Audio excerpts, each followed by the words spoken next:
जय हिंद। तो आज हम लोग पढ़ने वाले हैं 12th ऑब्जेक्टिव बुक, है ना। तो 12th ऑब्जेक्टिव बुक का पहला चैप्टर, तो पहला चैप्टर में दिया हुआ है reproduction in organism.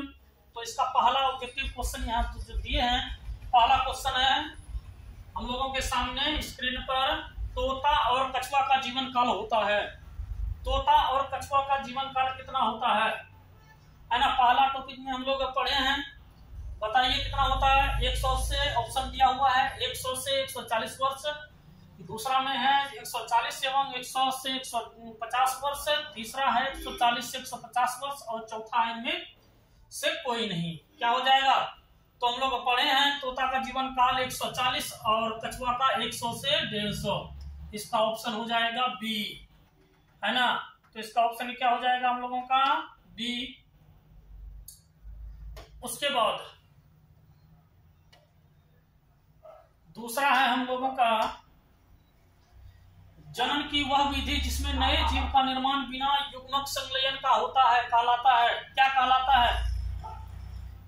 एम्फिगोनी, amphimixis, apomixis, all, है ना। तो इसमें हम लोग जानते हैं कि यह जब नर युग्मक एवं मादा युग्मक, जब नर युग्मक और मादा युग्मक के संयुग्मन के द्वारा, है ना, यहाँ पर जैसे ये मेल गेमेट हो गया और ये फीमेल गेमेट, ये दोनों जब मिलेगा ये फ्यूज करेगा। फ्यूज करने के बाद जो नया संतति बनता है ना, तो इसको हम लोग कहते हैं सेक्सुअल रिप्रोडक्शन। क्या कहते हैं इसको? Sexual reproduction. लेकिन यहाँ पर क्या होता है कि युग्मक का संयुग्मन नहीं हो रहा है। तो युग्मक का संयुग्मन जब नहीं होगा तो उस प्रकार का प्रजनन क्या कहलाएगा? उस प्रकार जब युग्मक का संयुग्मन नहीं हो, बिना युग्मक संयुग्मन से नए संतति का निर्माण होता हो, तो उस प्रकार के प्रजनन को कहा जाता है अलैंगिक प्रजनन, एसेक्सुअल रिप्रोडक्शन। एसेक्सुअल रिप्रोडक्शन, है ना। तो इन्हीं में से एपोमिक्सिस जो है ये भी एसेक्सुअल रिप्रोडक्शन का ही एक प्रकार है। एपोमिक्सिस एसेक्सुअल रिप्रोडक्शन का ही प्रकार है ना।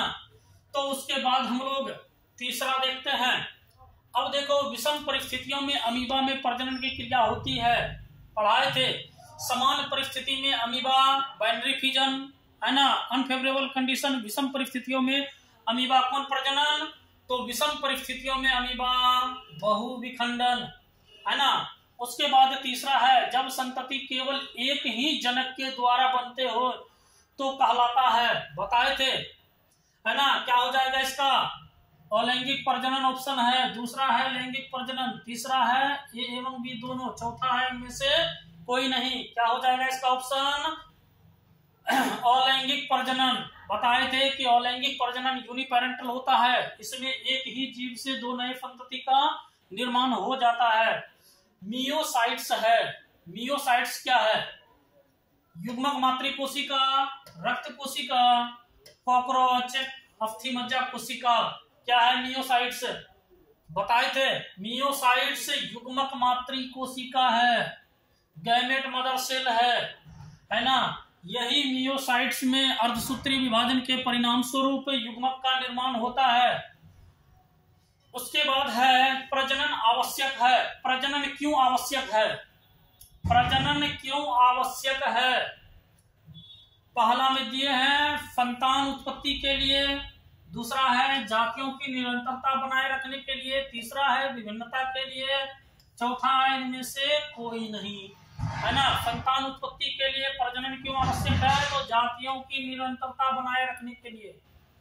अब तो प्रजनन मतलब ही हम जानते हैं हम लोग की संतान की उत्पत्ति करने की प्रक्रिया को प्रजनन कहते हैं। तो ये भी बताए थे कि अगर यदि प्रजनन की क्रिया नहीं होगी तो कोई भी जाति का अस्तित्व नहीं रहेगा, सब विनाश हो जाएगा। इसलिए जातियों की निरंतरता बनाए रखने के लिए प्रजनन आवश्यक है। पहली बार सफलतापूर्वक क्लोन तैयार किया गया था। क्या? डोली भेड़, मोली भेड़, मोली गाय, इनमें से कोई नहीं। क्या हो जाएगा? डोली भेड़, है ना। उसके बाद शरीर से बाहर होने वाले निषेचन को क्या कहा जाता है? बताए थे जब शरीर से बाहर निषेचन हो तो क्या कहलाएगा? इन विट्रो, इन विवो, ए एवं बी दोनों, इनमें से कोई नहीं। जब निषेचन की क्रिया शरीर के बाहर कराया जाए, जिसको हम लोग कहते हैं पात्र निषेचन, मतलब इन विट्रो फर्टिलाइजेशन। इनमें से कौन उभयलिंगी नहीं है? कौन उभयलिंगी नहीं है? फीताकृमि, घरेलू मक्खी, केचुआ, जोक। क्या हो जाएगा बताएं इसमें? फीताकृमि, केचुआ, घरेलू मक्खी, जोक क्या होगा जी? बताए थे इसका बेल्ट्स।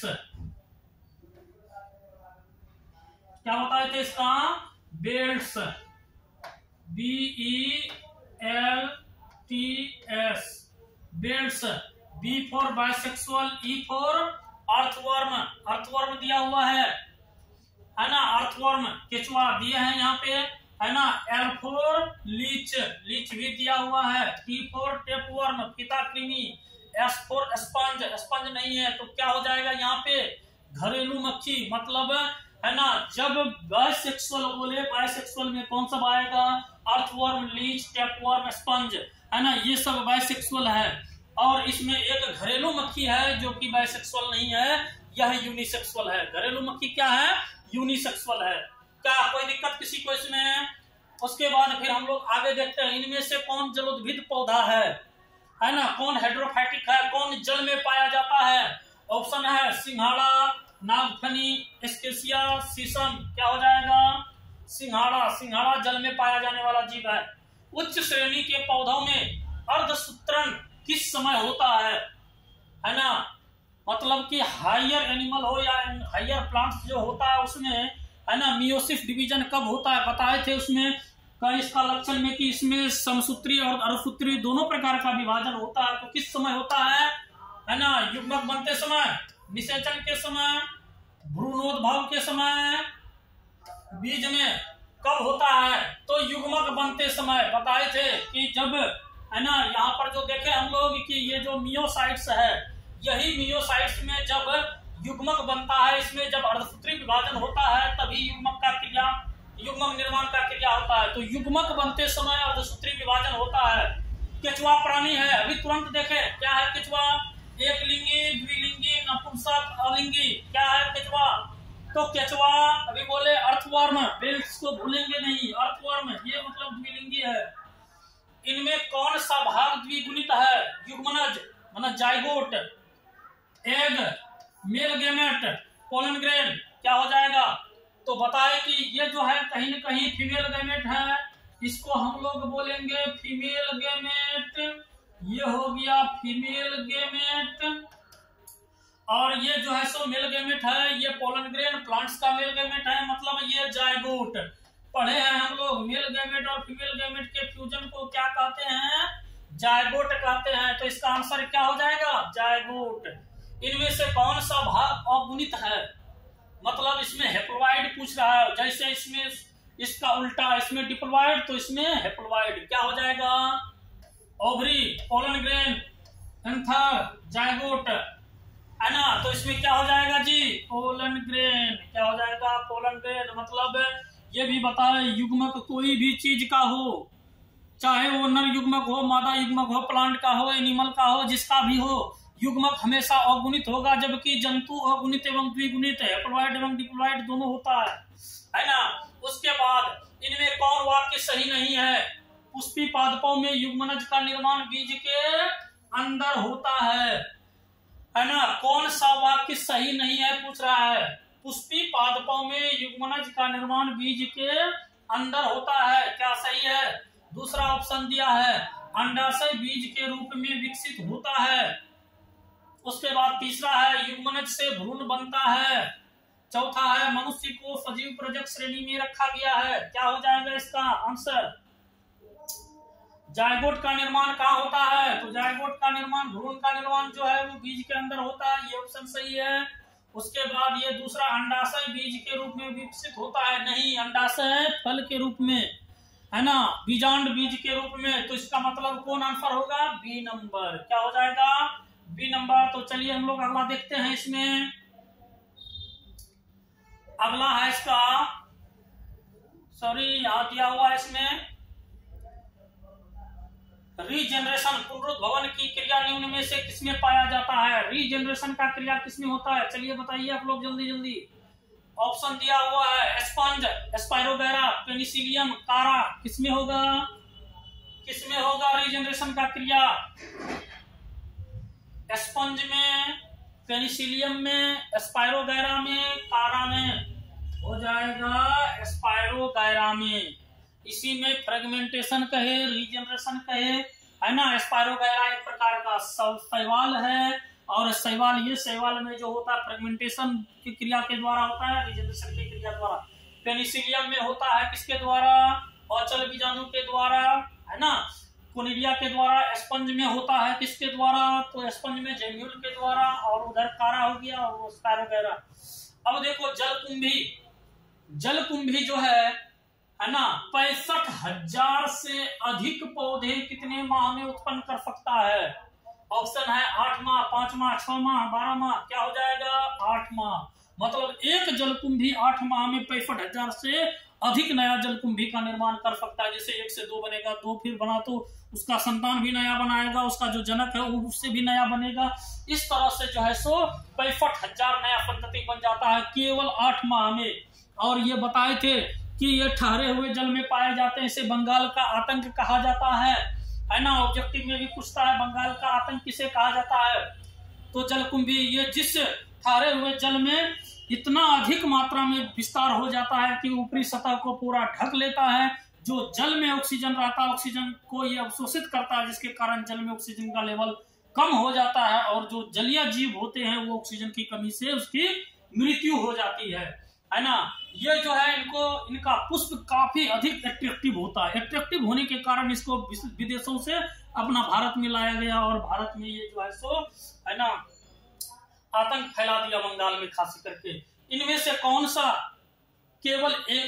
कौन सा पौधा में केवल एक बार, या कह सकते हैं कि इनमें कौन केवल एक बार अपने जीवन काल में पुष्प देता है?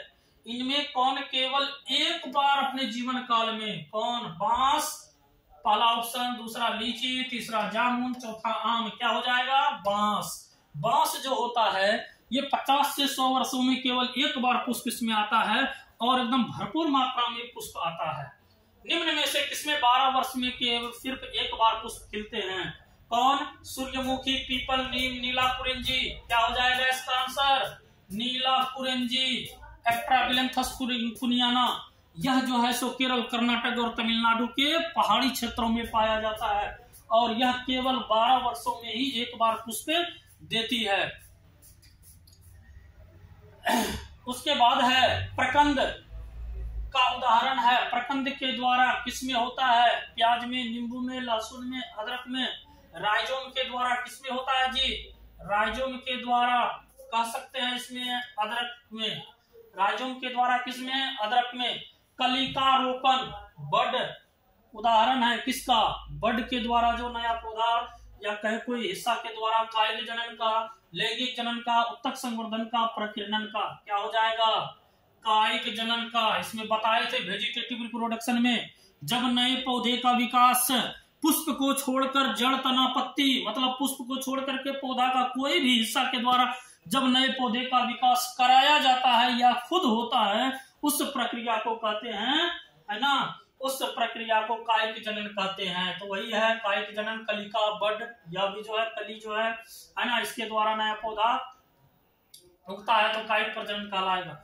गेहूं षटगुणित होता है, जिसमें कुल गुणसूत्र संख्या 42 है। स्टूडेंट कंफ्यूज कर जाता है ना, तो इसके किसी युग्मक में गुणसूत्र होंगे।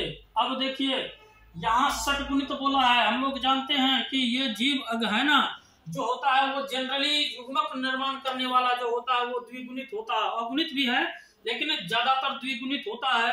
तो अगर यदि जैसे मनुष्य में 46 क्रोमोसोम रहता है ना, मनुष्य का सेल में 46 क्रोमोसोम रहता है, तो उसमें हम लोग 2 से भाग कर देते हैं तो वो युग्मक का निर्माण का कि डिप्लॉइड में 46 तो हेप्लॉइड में क्या हो जाएगा 23। लेकिन यहाँ पर जब षटगुणित बोला है ना, मतलब क्या, जब 6n बराबर 42 तो n बराबर कितना, तो n बराबर 6 7 42 मतलब 7। तो इसका आंसर हो जाएगा कितना 7, है ना। तो जब गेहूं का लिखा है कि गेहूं षटगुणित होता है जिसमें कुल गुणसूत्र संख्या 42 होती है, तो इसके किसी युग्मक में गुणसूत्र होंगे कितना? 7। कोई दिक्कत? अब है निम्नांकित में किसका पादप का अगुणित होता है? मतलब तुरंत बोले अभी कि प्लांट्स जो होता है वो अगुणित और द्विगुणित दोनों होता है। थैलोफाइटा, ब्रायोफाइटा सब जो होता है ये अगुणित होता है। अब ऑप्शन दिया है शैवाल, शैवाल अगुणित होता है।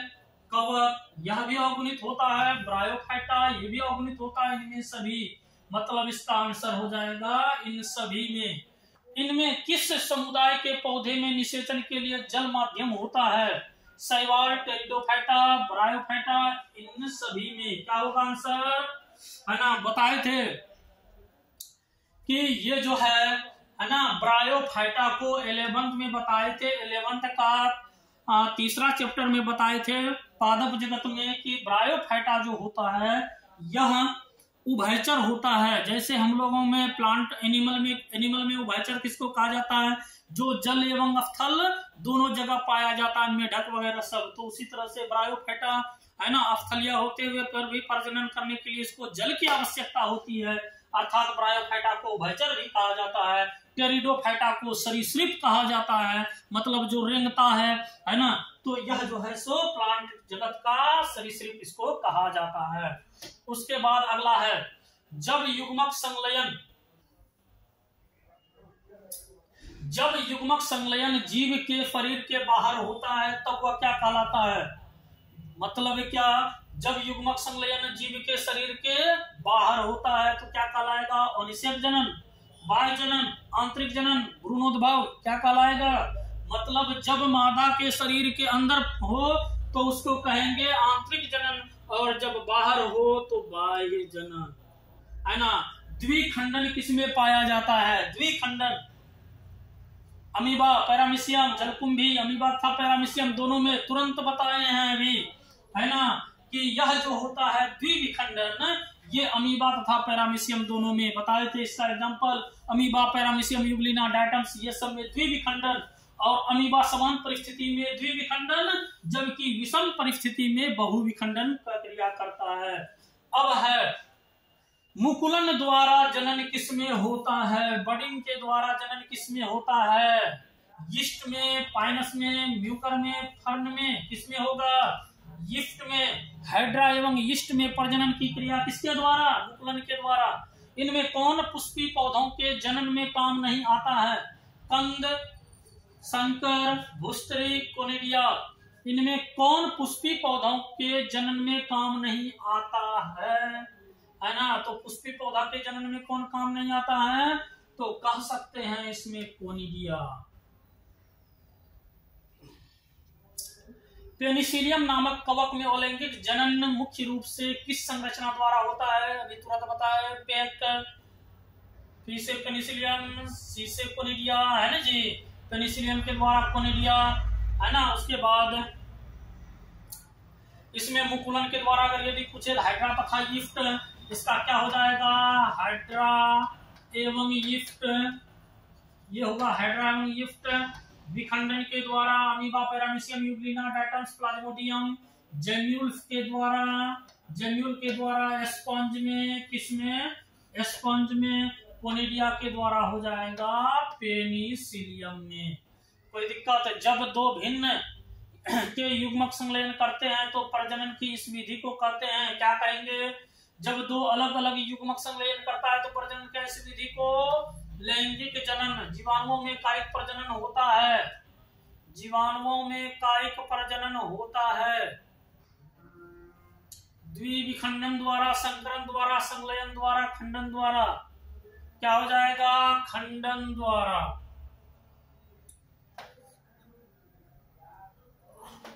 या कहे तो द्विविखंडन द्वारा। किसमें जनन कोशिका दो में विभक्त होकर नए जीवों को जन्म देती है? किसमें जनन कोशिका दो में विभक्त होकर नए जीवों को जन्म देती है? मोनेरा में, प्रोटिस्टा में, ए एवं बी दोनों पुष्पी पौधों में। बताए थे निम्न स्तरीय जीव मोनेरा, प्रोटिस्टा। व्हिटकर ने संपूर्ण जीव जगत को कितने जगत में बांटा? 5। मोनेरा, प्रोटिस्टा, फंजाई, प्लांटी और एनिमालिया। तो मोनेरा और प्रोटिस्टा जो है इसमें खास करके है ना, कौन कोशिका विभाजन होता है, जैम्यूल बनते हैं। जैम्यूल जो बनता है वो किसमें, तुरंत बताए हैं, क्या होगा, स्पंज, हाइड्रा, यीस्ट, पेनिसिलियम, क्या होगा, स्पंज।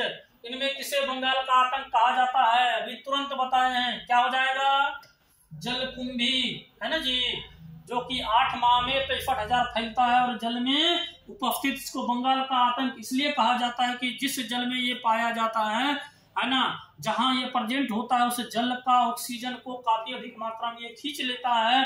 ऑक्सीजन की कमी के कारण जो जल में जंतु होते हैं उसकी मृत्यु हो जाती है ना, इसलिए इसे बंगाल का आतंक कहा जाता है। इनमें कौन ठहरे हुए पानी में उगकर ऑक्सीजन खींच लेता है, जस्ट क्या हो जाएगा, जलकुंभी। इनमें किस पौधे की पत्ती के कटे किनारों से अपस्थानिक कलिकाएं उत्पन्न हो जाती है, क्या होगा, अदरक, केला, डलिया, ब्रायोफिलम, बताए थे। पत्ती के द्वारा नए पौधे का विकास किसमें होता है, सब चीज पढ़ाए हुए हैं, क्या होगा इसका, अदरक, डलिया, केला, ब्रायोफिलम, क्या हो जाएगा इसका, ब्रायोफिलम, बताए थे।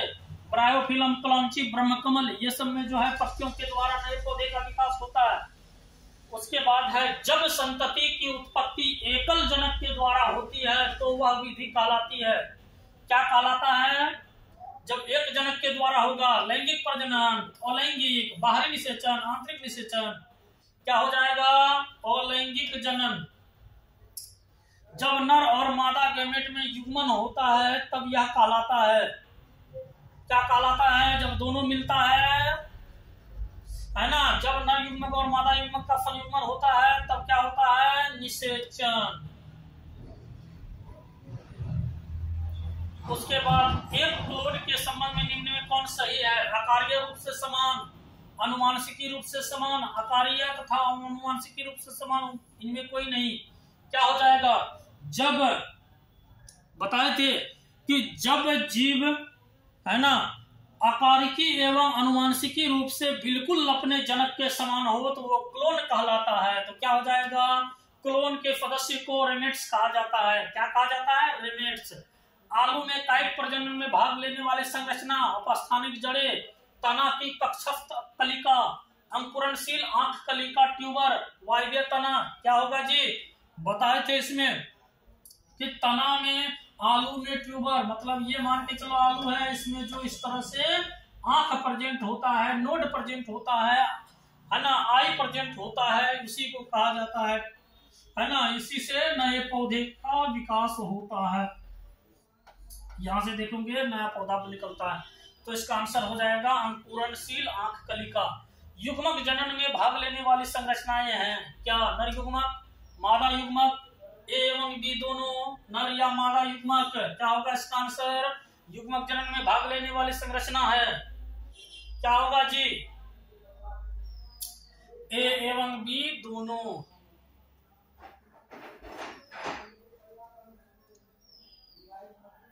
निम्न में से कौन सा जीव सजीव प्रजक है, मतलब कौन बच्चे को जन्म देती है, कॉकरोच, मक्खी, बिच्छू, तितली, क्या हो जाएगा आंसर, क्या होगा इसका आंसर, कॉकरोच, मक्खी, बिच्छू, तितली, तो इसका आंसर हो जाएगा बिच्छू।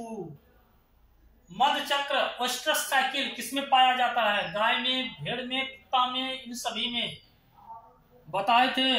ओस्ट्रस साइकिल जो होता है ना, और प्राइमेट्स मादाओं में पाए जाने वाले लैंगिक चक्रीय परिवर्तन को ओस्ट्रस साइकिल या मध चक्र कहा जाता है। यह गाय, भैंस, कुत्ता, बकरी, भेड़ इस सब में होता है।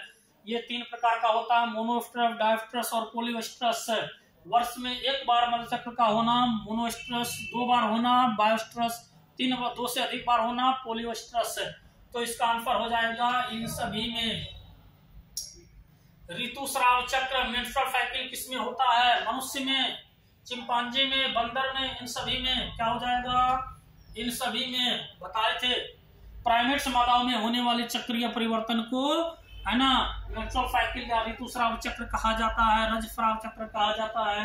ये किसमें होता है, मनुष्य, बंदर, चिंपांजी, गोरिल्ला, गिब्बन, है ना, इन सब में होता है, तो इसलिए लिखेंगे इन सभी में। द्विलिंगी प्राणियों के उदाहरण है, इनमें कौन द्विलिंगी है, स्पंज, टैपवर्म, जोक, इनमें सभी, क्या बताए तुरंत, बेट्स, बिफोर बाइसेक्सुअल द्विलिंगी, इसे अर्थवर्म, केचुआ नहीं है इसमें, है ना, एल लीच जो है ना जी, टी टेपवर्म, एस स्पंज। तो इसका आंसर क्या हो जाएगा? इन सभी में मनुष्य के युग्मकों में गुणसूत्रों की संख्या कितनी होती है? 23। कितना होता है? 23। इनमें कौन अंड प्रजक प्राणी है? अंडे को कौन जन्म देती, कौन अंडे देती है? मुर्गी, मगरमच्छ, सांप। इनमें सभी क्या हो जाएगा? All of these. चलिए देखते हैं अगला। उच्च श्रेणी के पौधों में निषेचन होता है। आंतरिक निषेचन, जल निषेचन, वायु निषेचन, हवा में। मतलब निषेचन होता है कहाँ? उच्च श्रेणी में आंतरिक। बताए थे कि ये जो होता है इस तरह का संरचना है, और इसका निषेचन जो होता है वो है ना, यहाँ ओव्यूल है, ओव्यूल में यहाँ पर होता है एम्ब्रियोसेक, एम्ब्रियोसेक में यहाँ पर होता है मादा युग्मक, यहाँ होता है सैनग्रिड सेल, यहाँ होता है ना, दो सेल। तो यहाँ पर निषेचन इसका होता है अंदर में, तो क्या कहेंगे? आंतरिक निषेचन। गेमा द्वारा प्रजनन होता है किसमें? उच्च श्रेणियों के पौधों में, निम्न श्रेणियों के जंतुओं में, किसमें? ब्रायोफाइटा में, स्तनियों में। किसमें? तो ब्रायोफाइटा में, कुछ ब्रायोफाइटा में, सब में नहीं। बल्ब द्वारा बताए थे, बल्ब द्वारा किसमें? अदरक, दूब घास, आलू, प्याज। क्या हो जाएगा इसका आंसर? बल्ब द्वारा।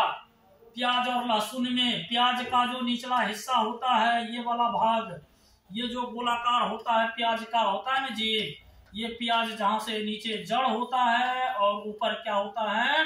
पत्ती होता है, सल्क पत्र। तो ये गोलाकार भाग जो है इसी को कहते हैं क्या? बल्ब।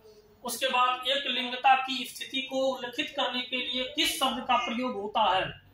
क्या होगा? समयुग्मकी, उभयलिंगाश्रयी, एक लिंगाश्रयी, विषम युग्मक। क्या हो जाएगा? एक लिंगाश्रयी। इनमें कौन उभयलिंगाश्रयी है? नारियल, खजूर, पपीता। इनमें कोई नहीं। क्या होगा? मतलब जिसमें दोनों प्रकार का सेक्स ऑर्गन प्रेजेंट हो। क्या हो जाएगा? नारियल। निम्न में से कौन सी विधि अलैंगिक प्रजनन की सही नहीं है, कि नहीं है? मुकुलन, बोना, लेयरिंग, दाब लगाना। अलैंगिक प्रजनन की नहीं है। अब देखो, बर्ड के द्वारा होता है तो ये अलैंगिक प्रजनन हो गया। लेयरिंग, दाब लगा के करते हैं तो ये भी जो है सो कायिक प्रजनन कर सकते हैं, दाब लगाना। दोनों एक ही ऑप्शन हो गया। लेयरिंग मीन्स दाब लगाना होता है। बोना, ये जो है सो अलैंगिक प्रजनन की नहीं है। निम्न में कौन सी विधि अलैंगिक प्रजनन की नहीं है? बोना, है ना। अब देखो, गैमेट ट्रांसफर हो सकता है जल द्वारा, हवा द्वारा, वायु द्वारा। किसके द्वारा? किसके द्वारा गैमेट ट्रांसफर हो सकता है? मतलब परागकण जो होता है सबके द्वारा होता है। जल द्वारा, वायु द्वारा, वायु और हवा एक ही चीज हो गया, है ना। उसके बाद कह सकते हैं कि इसमें पक्षी द्वारा, कीट द्वारा, चमगादड़ द्वारा, है ना, इन सब के द्वारा युग्मक स्थानांतरण होता है। तो हम कह सकते हैं इन सभी द्वारा। निम्न में से कौन सा सजीव प्रजक नहीं है? मतलब क्या? कौन बच्चे को जन्म नहीं देते हैं? कौन? मुर्गी देती है, गाय, मनुष्य, बकरी। इनमें कौन हो जाएगा? तो मुर्गी अंडे देती है। निम्न में से कौन उभयलिंगी पादप नहीं है? मतलब एक लिंगी है। क्या हो जाएगा? पपीता, सरसों, गुड़हल, मक्का। क्या होगा आंसर? पपीता। क्या होगा? पपीता। मतलब पपीता, खजूर, मलबरी, यह एक लिंगी पादप है। सियोन शब्द का संबंध है, क्या होता है ना, भ्रूण विज्ञान से, परागन से, लैंगिक प्रजनन से, ग्राफ्टिंग से। क्या होगा आंसर? क्या होगा इसका आंसर? सियोन शब्द का संबंध है ग्राफ्टिंग से। बताए थे ग्राफ्टिंग के लिए ग्राफ्टिंग करने के लिए दो प्रकार का पौधा का जरूरत पड़ता है, एक एफ्टोक और दूसरा सियोन। दूसरा क्या है? सियोन। तो एफ्टोक जो होता है वो निम्न स्तरीय जड़ युक्त भाग होता है, सियोन उच्च स्तरीय तना युक्त भाग होता है ना। तो इसका आंसर होगा क्या? ग्राफ्टिंग। उसके बाद ब्रायोफिलम में वर्धी प्रजनन होता है। ब्रायोफिलम में क्या होता है? किसके द्वारा नया पौधा का विकास होता है? पुष्पकलिका के द्वारा, पत्ती के द्वारा, जड़ों के द्वारा, बीजों के द्वारा। किससे? तो ब्रायोफिलम। बताए तुरंत अभी कि ब्रायोफिलम ब्रायोफिलम हो गया, कलौंची हो गया, ब्रह्मकमल हो गया। इन सब में पत्तियों के द्वारा ब्रायोफिलम, कलौंची। अगेव में होता है बुलबिल के द्वारा, है ना, जिसके द्वारा पाइनएप्पल में होता है। अगेव में वृद्धि प्रजनन होता है तुरंत बुलबिल द्वारा। किसके द्वारा? बुलबिल के द्वारा, है ना। जैसे पाइनएप्पल में होता है, ये वाला भाग जैसे पाइनएप्पल हो गया, ये भी पाइनएप्पल का हिस्सा हो गया। इसके ऊपर जो इस तरह से पत्ती आता है ना, जिसको पकड़ करके हम लोग लाते हैं, तो यही है बुलबिल। और इसी को यहाँ से कट करके अगर भूमि में लगा दिया जाए तो उससे नया पौधा का विकास हो जाता है ना। तो पाइनएप्पल में देखें हम के लिए मिलता हम लोगों को। स्तनधारियों में निषेचन कहाँ होता है? स्तनधारी में अंडाशय में निषेचन होता है, गर्भाशय में, वसीय भाग में, फैलोपियन ट्यूब में। कहाँ होता है? फैलोपियन ट्यूब में, है ना। नर युग्मक और मादा युग्मक का संयुग्मन फैलोपियन ट्यूब में, है ना। पार्थेनोजेनेसिस प्राकृतिक अनिषेक जनन पाया जाता है। किसमें? मक्खी में, मच्छर में, मधुमक्खी में, उपरोक्त सभी में। किसमें होता है पार्थेनोजेनेसिस की क्रिया? मधुमक्खी में। देखें हम लोग, है ना। तो क्या होता है मधुमक्खी में? पार्थेनोजेनेसिस। उसके बाद है बिना निषेचन फल का निर्माण कहलाता है। जब बिना निषेचन मतलब निषेचन के बगैर ही फल का निर्माण हो, क्या कहलाएगा? बहुबीजाणुकता, अनिषेक जनन, बहुभ्रूणता, अनिषेक फलन। क्या हो जाएगा इसका आंसर? अनिषेक फलन। द्विनिषेचन का परिणाम होता है क्या? बीजपत्र, बीजांडकाय, भ्रूण, भ्रूणकोश। क्या हो जाएगा इसका आंसर? भ्रूणकोश, एंडोस्पर्म। जब तक निषेचन नहीं होगा तब तक भ्रूणकोश, द्विनिषेचन नहीं होगा भ्रूणकोश नहीं बनेगा। सिंगल निषेचन होगा, सिर्फ जो जनरली निषेचन होता है तो उसके द्वारा भ्रूण बनेगा। बीजाणुओं द्वारा जनन करने वाले पौधे जैसे मोर्स सामान्यतः किस समूह में रखे जाते हैं? क्या है? Sporophytes, thallophyta, cryptogams, bryophyta. क्या हो जाएगा 64 का आंसर? स्पोरोफाइटा। स्पोरोफाइट्स वे परिवर्तन जो लार्वा को व्यस्क में परिवर्तित कर देते हैं कहलाता है। क्या हो जाएगा? कायांतरण। क्या होगा इसका आंसर? कायांतरण। उसके बाद फिर हम लोग देखें साइकस में परागन होता है। 3 कोशिकीय अवस्था, 1 कोशिकीय अवस्था, 2 कोशिकीय अवस्था, 4 कोशिकीय अवस्था। क्या होगा? 3 कोशिकीय अवस्था। 124 शुक्राणुओं के निर्माण में कितने अर्धसूत्री विभाजन? 124 शुक्राणुओं में कुल कितने अर्धसूत्री विभाजन? क्या बताए? 1 से कितना बनता है? 1 से 4 बनता है। 1 से कितना बनता है? 4।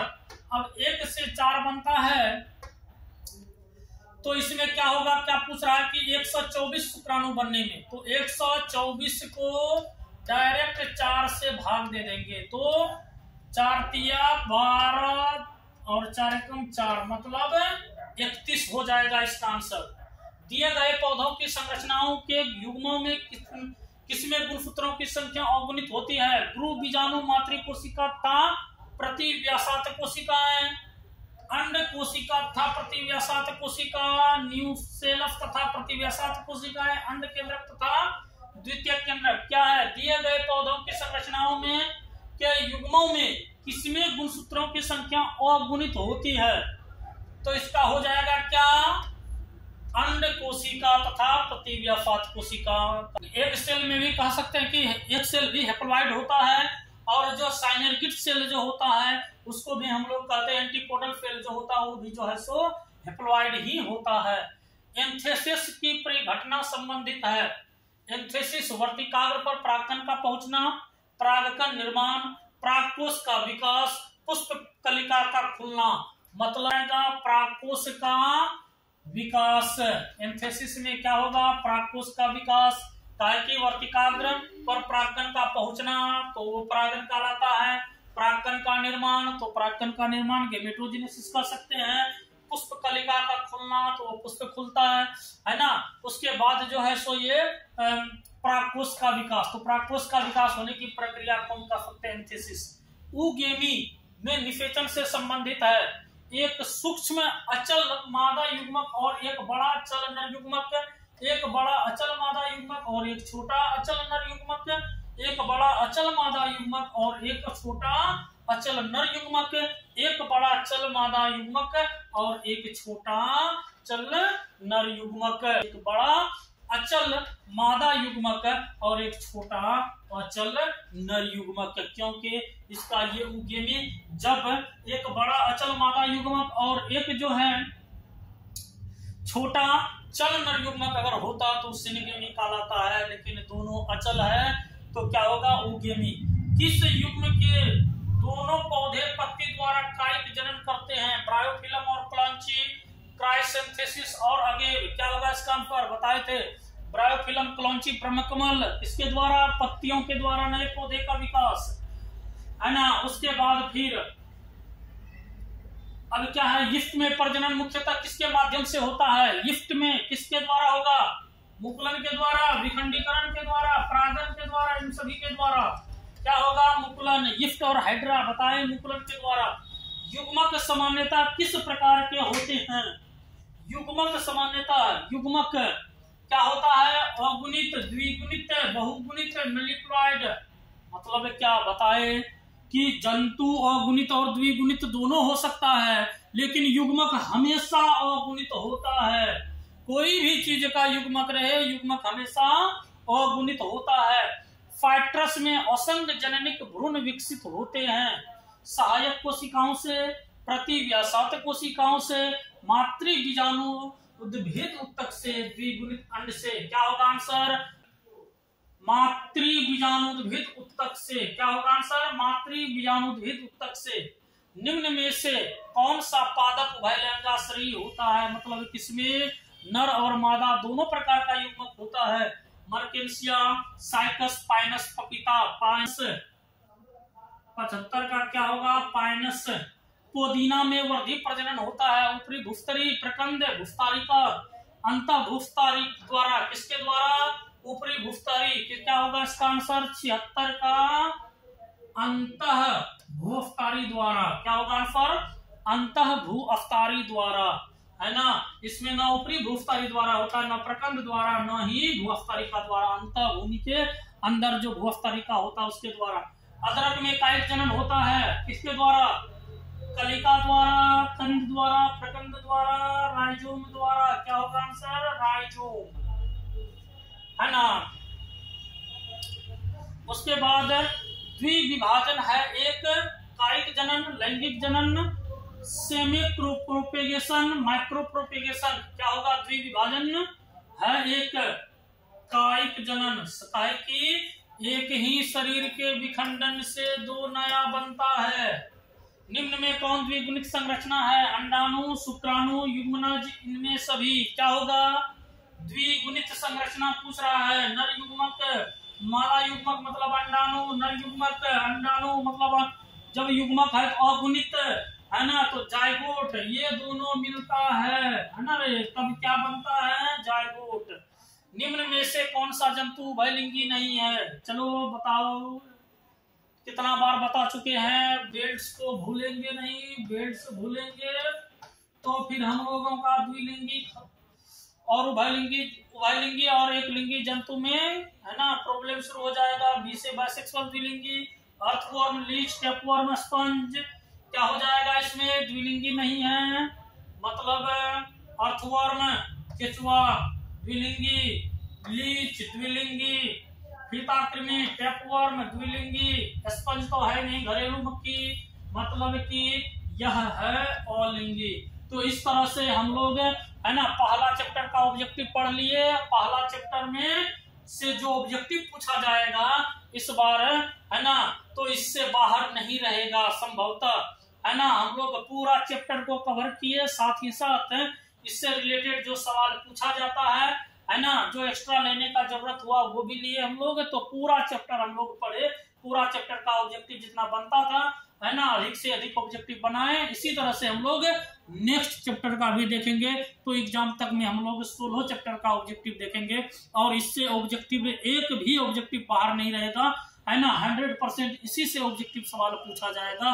और इसको पढ़ने के बाद शॉर्ट टाइप का क्वेश्चन भी जो है सो हम लोगों का सोल्व हो जाएगा, है ना। अगर वीडियो आप लोगों को पसंद आए तो लाइक, शेयर, सब्सक्राइब जरूर करें। जय हिंद।